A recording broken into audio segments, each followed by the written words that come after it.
confident I can whoop all of them. This ain't nothing new. My image has been confident. What you trying to make it look like something new for? I'm always confident I can whoop all of them. All right, man. Casey Jones here, back with the show, the L&L Sports Show, man. We cover combat sports. That would be boxing and MMA.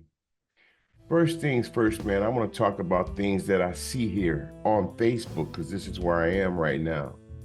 Now, as an analyst, you know I don't just analyze boxing, I analyze everything. This is what I see. On Facebook, you have all of these combat sports pages. They're not channels, they're pages. And the only thing I see on those pages, and I'm thankful that you guys have allowed me to post my videos there, the only thing I see is people posting memes, asking a question, and then 1,000, 2,000, 3,000 people are commenting, thousands of people are liking these memes. Now, I went out of my way. I didn't go out of my way. I've enjoyed doing this. I did this for me. This microphone, I have 2 Shure microphones. I have an integrator, I have speakers, I got the lights, I got the whole entire thing. I don't see anybody else on Facebook too much doing what I'm doing right here. So right now, that makes me the best at this, because I don't see no feeds coming across my line with people doing live commentary shows on combat. And rarely do you ever see somebody who covers boxing that they cover MMA too. See, I cover both MMA and boxing. Now, I put these videos out, max 2,000 views, 2 likes, no comments. What's going on? Is Facebook blocking my comments? I need to know. So I need you guys to make comments so I can see what's going on, because that's our currency around here, is likes, shares, and comments. That's our lifeblood. We don't survive here. I told y'all, I'm just practicing for YouTube. So if y'all ain't gonna respond to the dialogue that I'm putting down, if we ain't gonna talk about combat sports on my show, I'm just gonna go ahead and do my show and then just leave here. You guys don't deserve me, I don't think, at this point, man, because I'm not getting no feedback.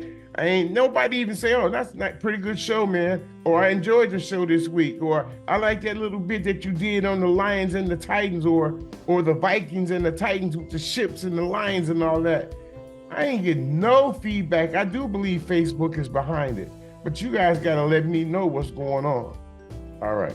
I don't think it's a real sports culture over here on Facebook. I just think it's somebody that's setting up pages and then shooting memes at y'all, and y'all commenting and liking it, and they collecting the proceeds. While I'm putting in the work, I was up yesterday watching fights from 10 a.m. to about 4 o'clock p.m., maybe even later. But I be putting on the work. I've been putting in the work. And also, on that note, since y'all want to ignore me, let me show you what you ignoring right here. Hold on. Y'all heard me say that people depend on me for my picks when I decide to pick, because I don't always pick, right? Well, yeah, analyzing all these fights, right? And so I got a small prediction for the bettors out there. In this main event, first of all, I feel sorry for anybody fighting against Ankalaev. I picked him to be a challenger for the title 2 years ago. I feel sorry tonight for Max Holloway. I believe that moment in the BMF moment, when he told Gates to stand in the center of the ring, I believe that was his moment.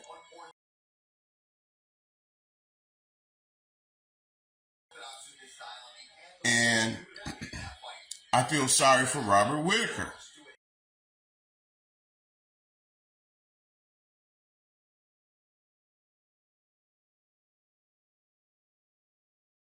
Them the main 3 fights right there.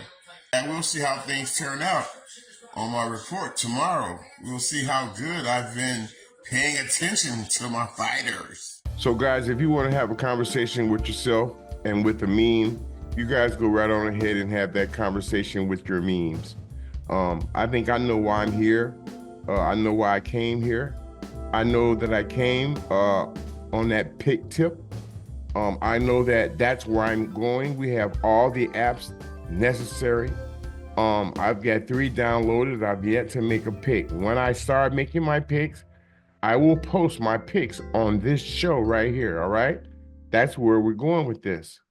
3 for 3 ain't bad for a main event. So I just wanted to flex my knowledge, man, and let y'all know who y'all dealing with. Y'all dealing with somebody that's been at this for a while. Am I the best at it? Nope. Boxing Ego's the best. That was my inspiration. You might see some similarities. He's the best overall, but I'm here now. So here we go. Let's talk about some combat sports, man. Oh, and I do love me some Showbiz the Adult too. I won't cover the early prelims, but I will start with the preliminary card. I have it pulled up right here. I think that that early prelim started out with Renat Farrakhandanov. He fought Carlos Leo. Leo fought a really good fight. It was a decision, unanimous on Renat's part. Ismail Naradiev, he fought Bruno Silva. Silva looked about as worse as a UFC fighter as I've ever seen. It's no wonder he lost that fight. Ismail won that fight by a decision, unanimous. Farad Barashat, he took on Victor Hugo in a banger. Farad won. It was a decision, unanimous. That was in the featherweight class. Over to the heavyweights, we had Kennedy Nzechukwu, and he fought Chris Barnett. Chris Barnett, shout out to Chris, man, and sympathies for his deceased wife. I didn't know that until tonight. But he hurt his leg, man, and couldn't continue to fight. So Kennedy ended up winning that fight. Abus Magomedov fought Bruno Ferreira in a banger. Again, Abu submitted Ferreira. This was in the middleweight class. Then you had Matus Rebecki versus Matirabek Orobai. Man, these guys from Dagestan's name is so hard to pronounce. But anyway, that was a hell of a fight, man. They went at it. Orobai, he suffered a really bad swollen eye. Matus got bloodied up. They went at it for 3 long rounds. Decision went to Rebecki. Then Rafael RDA went at it with Jeff Neal, Rafael dos Santos, and he went at it with Jeff Neal in a welterweight bout. Jeff won. He looked good in that fight. And Rafael also suffered an injured leg in that fight, and he couldn't continue. He looked about as soft as I ever seen him. I really wouldn't like to see him in the octagon again.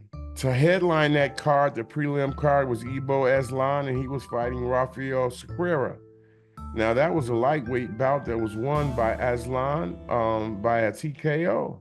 Then we had the first time ever we saw a reverse double back fist, spinning back fist even, by Shara Magomedov in the Armin Petrosyan fight. I was high on Petrosyan for that fight, but I knew that Shara had all the steam coming into it and was heavily favored in the middleweight class. And he won by that double reverse spinning back fist. Bam, that was bad, man. Leron Murphy took on the sharpshooter Dan Ige. Dan Ige came in with the reputation of being a knockout artist, but Leron had to put the MMA game on him for the win. Then you had Magomedov Ankalaev versus Rakic. Now, we know that Jiri Prochazka beat Rakic before he lost to Pereira. Ankalaev has been hurt. He has been challenging Pereira, but from his performance last night, there's no way that he's even competition for Alex Pereira. He's just calling out for a check, which is what these guys do. So he went on to beat Rakic in an uninspired bout.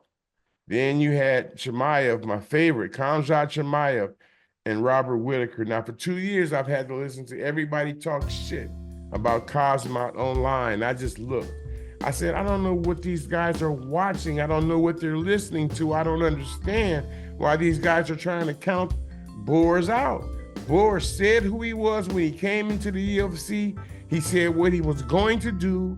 He said he was going to smash everybody. Everybody. I come in for everybody. Kill everybody. And he said he would be the champion. He did it in a way that was super convincing, and I believed him. I'm going to smash everybody. And he has so far. I'm with him all the way to the championship. Then you had Max Holloway versus Ilya Topuria. The main event, man, is Ilya good. He's the best boxer in the UFC. Max Holloway had the reputation of being the best boxer in the UFC. Ilya Topuria wanted to show Max that he could do everything that he said he was going to do. Max has never been stopped, never even clocked or even dizzied or knocked out. And Ilya Topuria knocked him out. That's why, man, as an analyst, it's hard to have a favorite in this game, because if you do, you're going to suffer some heartache, man, because your favorites are going to end up losing.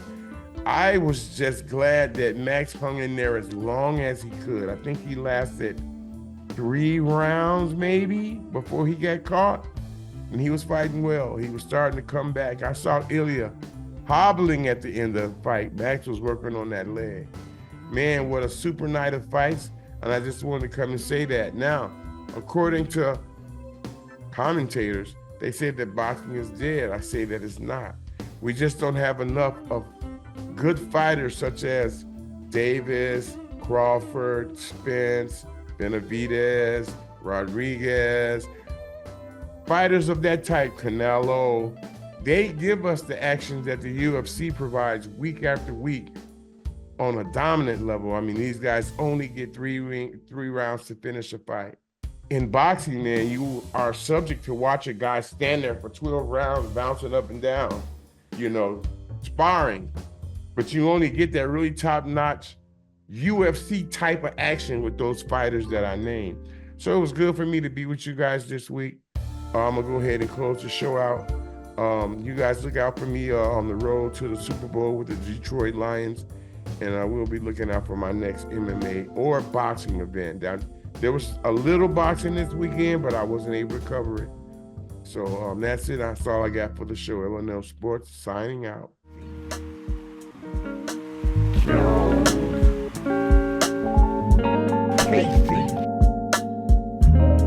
Whoop all of them.